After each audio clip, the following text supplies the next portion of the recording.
ne parle que de ça. Une enquête vient de révéler que 2 enfants sur 3 ne sont pas bien attachés en voiture et que près de la moitié des sièges sont mal installés. Bonjour Christophe Ramon. Bonjour. Merci d'avoir accepté notre invitation. Vous êtes directeur des études et recherches au sein de l'association Prévention routière et vous avez mené cette vaste enquête en France avec la marque Bébé Confort et le laboratoire d'accidentologie qu'on dit le Lab.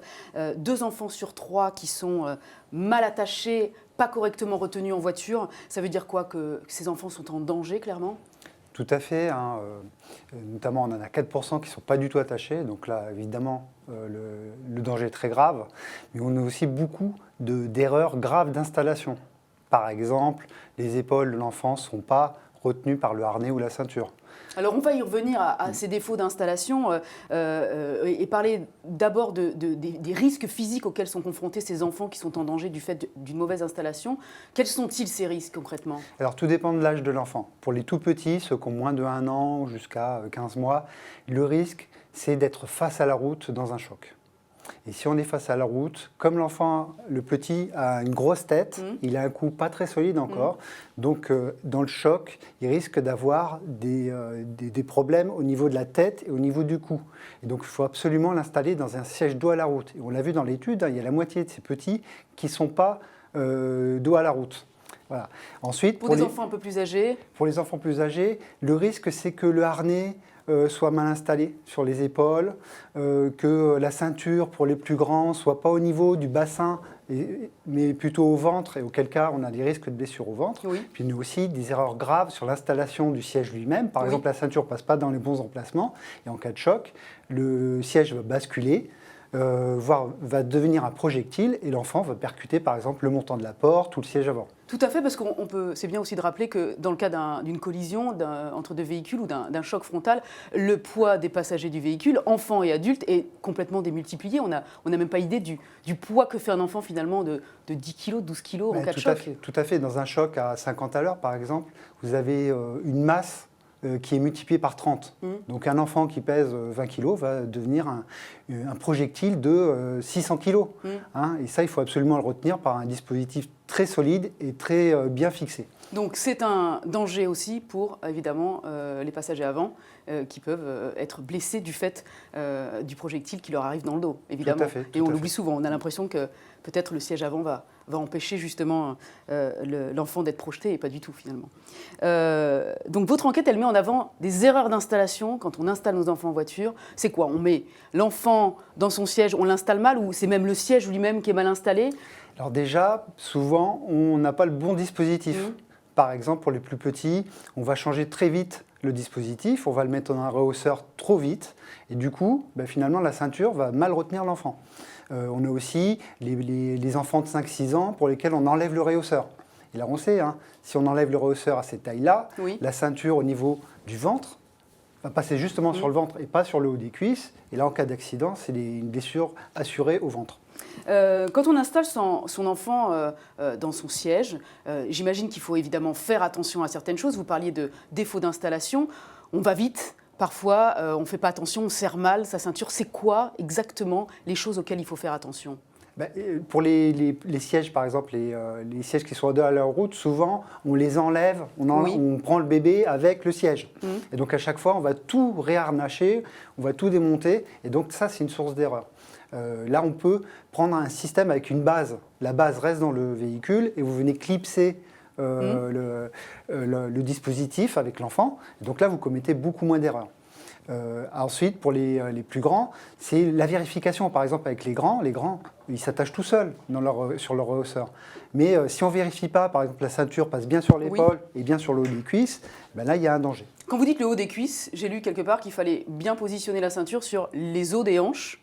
Ça, c'était essentiel. Alors, visuellement, c'est très facile. La ceinture doit passer sous les accoudoirs du rehausseur. Si la ceinture passe au-dessus des accoudoirs, c'est-à-dire que la ceinture vient prendre appui sur le ventre. Dans cette enquête, et pour cette enquête, vous avez élaboré avec le Lab une échelle de gravité. Si on doit, sur cette échelle, placer le curseur au plus haut, c'est-à-dire quelle est l'erreur la plus grave qu'on puisse commettre et qui peut nous sembler complètement anodine? L'erreur la plus grave, c'est pas attacher son enfant ou d'attacher dans un enfant dans un dispositif qui n'est lui-même pas attaché. Ça, on l'a vu sur le terrain. Par exemple, monsieur vient de nettoyer la voiture et après, il a juste reposé les sièges. Et du coup, on n'a pas pensé ensuite à les attacher. Oui. Voilà. Ensuite, dans les erreurs graves, on a aussi le fait que la ceinture ou le harnais ne passe pas sur l'épaule, mais sur le côté de l'épaule ou carrément dans le dos. Ça les gêne, alors d'eux-mêmes, ils vont placer la ceinture dans leur dos. Notamment, ça, c'est la plus grave. Quand c'est mal réglé, quand le dispositif n'est pas adapté, ça gêne l'enfant parce qu'il a la ceinture sur le cou et du coup, il va essayer de passer la ceinture sous le bras pour être à l'aise. Et là, il n'est pas du tout retenu en cas de choc. Mais justement, on a une vidéo qui illustre parfaitement ce type de dispositif mal installé, justement, dans le cas d'un enfant qui met sa ceinture dans son dos et qui est assis sur un rehausseur. On va la voir ensemble, cette vidéo. Donc, c'est un crash test qui a été réalisé. On le voit, c'est à une vitesse de 50 km/h. L'enfant est projeté vers l'avant. Quelles sont les lésions corporelles auxquelles va être soumis l'enfant? Alors concrètement, dans un accident, dans une voiture, l'enfant, il a toute la partie avant, la partie haute, la tête, le torse qui se projette vers l'avant, donc il risque de percuter le siège avant, y compris s'il y a un passager. Aussi, il risque de percuter, par exemple, le montant de la porte, qui est une partie très rigide du véhicule. Donc là, c'est des blessures à la tête et au cou. Mais on voit aussi que l'enfant, là, est retenu par la ceinture, par le ventre. Oui. Il glisse. Parce qu'il est mal attaché, et c'est le ventre qui absorbe le choc, les 600 kg, au lieu des os du bassin. Et donc là, on a aussi beaucoup de blessures internes chez les enfants, et là, c'est une urgence absolue. Donc c'est toujours très impressionnant de voir ces images et de rappeler effectivement qu'on est à une petite vitesse, qui est la vitesse à laquelle on est autorisé à rouler en ville, 50 km/h et des dégâts très importants. Voilà, c'est quand même une vitesse d'impact qui est quand même important.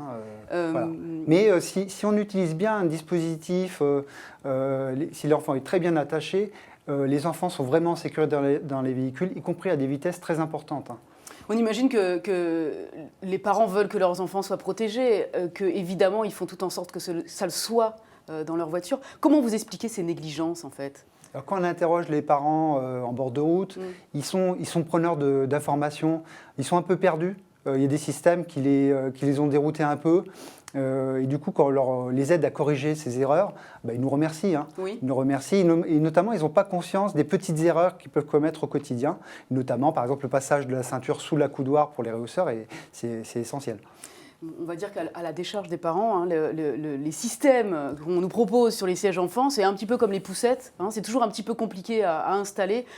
Pourquoi on n'a pas une réglementation qui simplifie les systèmes d'attache, comme c'est le cas sur les voitures? Toutes les ceintures de sécurité sont identiques selon les constructeurs. On a le même modèle. Pourquoi ce n'est pas la même chose sur les sièges enfants? Alors, tout à fait. La réglementation, jusqu'aujourd'hui, elle définit des critères de performance. Donc, on va faire des crash tests, on va vérifier que ça assure la sécurité de l'enfant, quand c'est bien installé.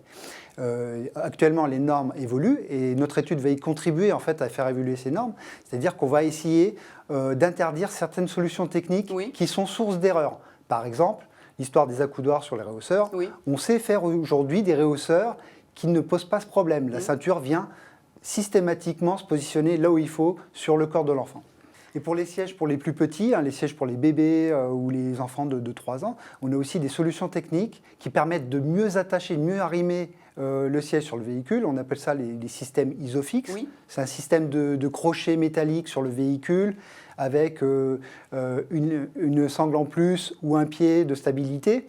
Ça permet de faire moins d'erreurs au quotidien dans l'installation du dispositif. Et donc de simplifier pour les parents l'installation de son enfant dans la voiture et puis de faire moins d'erreurs, j'imagine? Tout à fait. Et les constructeurs aussi travaillent sur leur véhicule pour faciliter l'installation des sièges.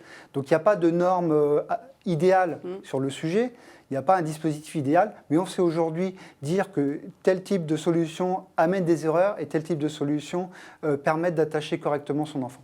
Merci beaucoup Christophe Ramon pour toutes ces informations et on rappelle aux parents peut-être de bien prendre le temps, chaque fois qu'ils installent leurs enfants dans leur véhicule, de les installer correctement parce que c'est la sécurité de ces petits qui en dépend. Merci. Merci encore.